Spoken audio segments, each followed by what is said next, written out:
Bonjour à tous. En politique depuis 2008, elle sera la prochaine candidate du parti Les Républicains dans la deuxième circonscription du Rhône. Nous recevons aujourd'hui la conseillère municipale du 6e arrondissement et conseillère métropolitaine Laurence Ballas. Bonjour Laurence Ballas. Bonjour. Avant de parler du contexte local et justement de ces élections législatives, parlons un peu des primaires de la droite qui auront lieu ce week-end. Vous soutenez Bruno Le Maire, il est actuellement en train de décrocher dans les sondages. Comment vous le vivez ça et comment vous l'expliquez surtout ? Je ne vais pas me lancer dans une explication des sondages dont on voit qu'en ce moment, c'est peut-être pas très important de s'arrêter sur ce qu'ils peuvent dire parce que souvent ils sont détrompés. Moi, je continue à soutenir Bruno Le Maire comme je l'ai fait depuis le début de sa campagne parce que je pense qu'il a vraiment un discours différent et il fait un constat des choses qu'il faut faire évoluer dans le fonctionnement de notre vie politique, notre vie démocratique, qui est vraiment essentiel et c'est ce que les gens attendent aujourd'hui.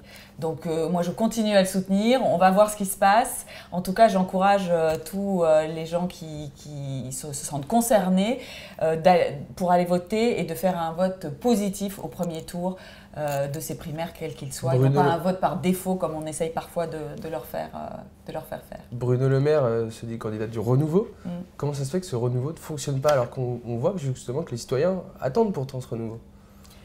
Encore une fois, attendons le résultat des primaires pour voir, mais je pense qu'il y a vraiment une attente de renouvellement, de discours différents et pour moi Bruno le porte. Mais nous avons aussi d'autres bons candidats, donc on verra ce qui se passe. Vous savez qui vous allez soutenir au second tour ou c'est pas ? Non, j'attends de voir ce qui se passe pour l'instant. Je fais un vote positif. Est-ce que vous donnerez Vous prononcerez définitivement entre les deux tours ou vous attendrez la fin ?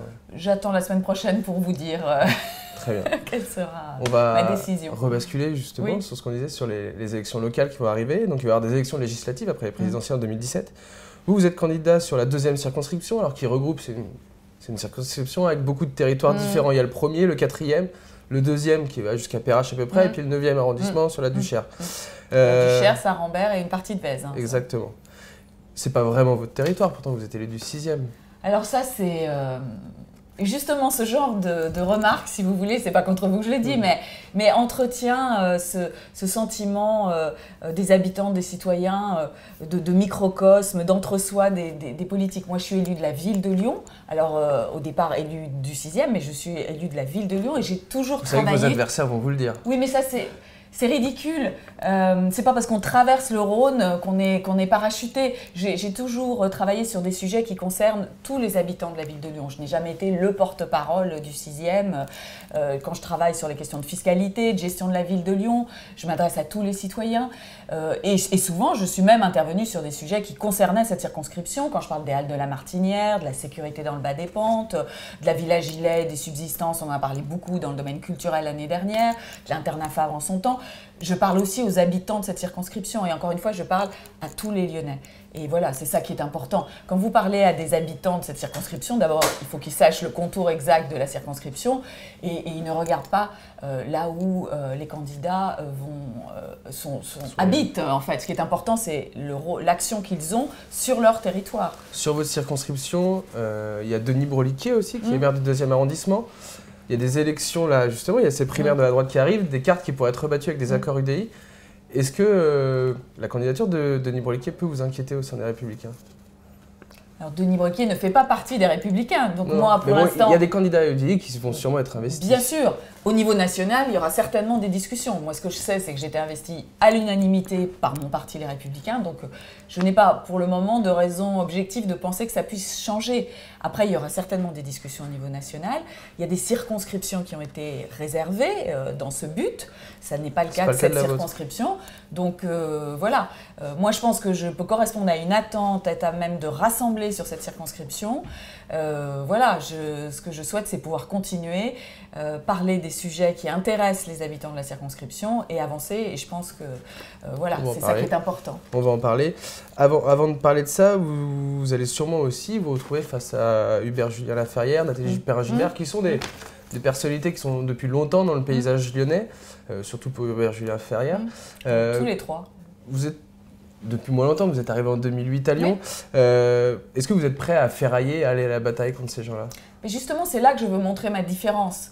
C'est quoi la différence? Ces 3 personnes que vous venez de citer donc sont tous les 3 maires de leur arrondissement. Donc tout à l'heure, quand on parlait aussi de légitimité sur un territoire, je ne suis pas sûre que le maire du 2e arrondissement, quand il est à la Duchère, ou le maire du 9e, quand il est dans le second, soit plus ou moins parachuté que moi quand je traverse le Rhône. Donc voilà.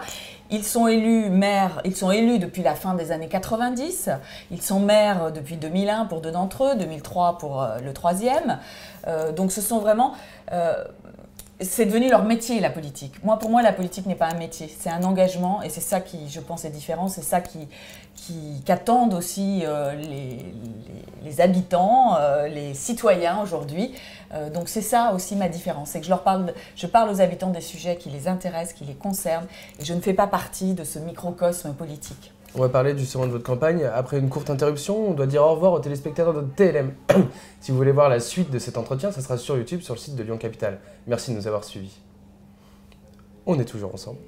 Et justement, vous parlez de votre différence, du programme que vous lui portez. Quels seront les grands axes de votre programme ? Alors moi, je souhaite avant tout parler d'emploi, de travail. Je pense que je suis engagée à côté de mes activités politiques dans une fondation qui a pour but d'encourager l'esprit d'entreprendre en France et du coup de contribuer à créer des emplois en France. Et pour moi, c'est vraiment la priorité numéro 1 des habitants de cette circonscription, des Lyonnais, des Français. On a plus de 5 millions de chômeurs aujourd'hui. Les chiffres du chômage ce matin ont encore été mauvais, encore une fois. On a repassé la part des 10% de chômeurs. Il y a 25% des jeunes qui sont au chômage. Tout ça, c'est inacceptable aujourd'hui. Et moi, je suis en contact tous les jours avec des associations qui œuvrent pour la création d'entreprises, avec des créateurs d'entreprises. Je sais quelles sont leurs préoccupations, leurs besoins. Je sais l'énergie qu'ils ont aussi. Et comme il faut les encourager et pas les peser sur eux. Donc moi, je veux agir là-dessus. Et je connais la préoccupation de ces acteurs. Et avec eux, je pense qu'on peut construire, proposer des choses. Est-ce que c'est un discours d'élection législative, ça, Oui, l'emploi ? c'est bien sûr que c'est un discours d'élection législative.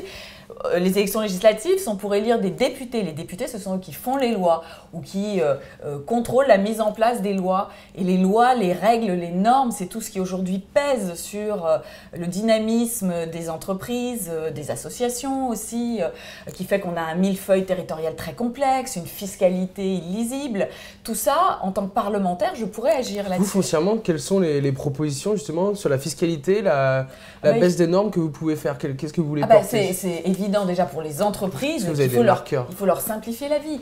Mais c'est ce que disent beaucoup de candidats de la primaire, de cette primaire, de notre famille. Il faut réécrire le code du travail, simplifier les lois, les normes qui s'imposent à eux, avoir une stabilité fiscale et réglementaire. C'est ça aussi qui plombe le moral des entrepreneurs aujourd'hui, c'est qu'on est dans une incertitude complète. Regardez, je suis intervenue au Conseil... Les droites et gauches qui ont participé à cette instabilité. Oui, mais je dis pas que... C'est pour ça que je pense qu'aujourd'hui, il faut un discours différent, il ne faut pas avoir peur de faire les constats et de dire on va agir, s'inspirer de ce qui se fait dans d'autres pays. Il y a d'autres pays autour de nous en Europe qui ont fait des vraies réformes, en Angleterre, en Italie.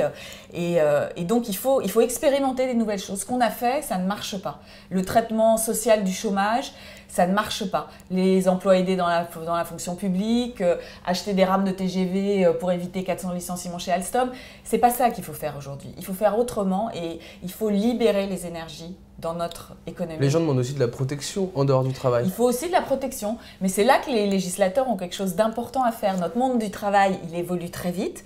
Quelle forme est-ce qu'il va prendre dans les 5-10 ans qui viennent? Ça sera plus probablement uniquement un travail salarié dans une entreprise. Il y aura beaucoup plus de travailleurs indépendants, des formes de travail collaboratif. Les législateurs, ils sont là aussi pour accompagner cette évolution de travail sur le plan des contrats de travail, de dire aussi, de définir, ça c'est un débat qu'on doit avoir, quelle protection sociale on veut, quel coût elle a et qui la finance. Pour les indépendants, par exemple. Pour les indépendants, voilà, il y a ce système du RSI qui vraiment est dramatique pour un certain nombre de petits entrepreneurs. Donc sur tous ces sujets, les législateurs, les parlementaires ont vraiment des choses à dire. Et pour que ça soit efficace et que vraiment ça libère ces énergies dont je vous parlais, il faut qu'ils soient en contact avec la réalité de la vie des entreprises, des associations. Et vous allez ancrer ce discours aussi localement en prenant des exemples précis, on allait voir. Bien sûr, je rencontre tous les jours des associations. J'étais à midi avec des femmes créatrices d'entreprises qui vont participer à une semaine de sensibilisation sur l'entrepreneuriat féminin. Ce matin, j'étais à la Duchère dans une association qui s'occupe d'insertion pour parler justement des problématiques pour insérer ces personnes très éloignées de l'emploi. J'ai travaillé ces dernières semaine avec une association qui s'occupe de décrocheurs scolaires pour essayer de les remobiliser dans un projet. Voilà, tous les jours, je travaille et j'entends les besoins, j'essaye de faciliter la vie de ces acteurs de terrain qui sont dans le second, dans le premier, dans le quatrième. Voilà, ce matin dans le 9e, à midi dans le second. Je suis tous les jours sur ce territoire. Donc la campagne a déjà commencé. Des acteurs. Bien sûr qu'elle a commencé. Donc on se retrouvera peut-être d'ici, ce sera en mai, c'est ça? C'est en juin, c'est en juin, après, un mois après les élections présidentielles. Donc on se retrouvera peut-être en juin pour débriefer de tout ça sur cette campagne. Avec plaisir. Merci Laurence Ballas. Merci. Merci à vous de nous avoir suivis. Merci à Élise qui était à la technique aujourd'hui. On se retrouve demain pour une nouvelle émission.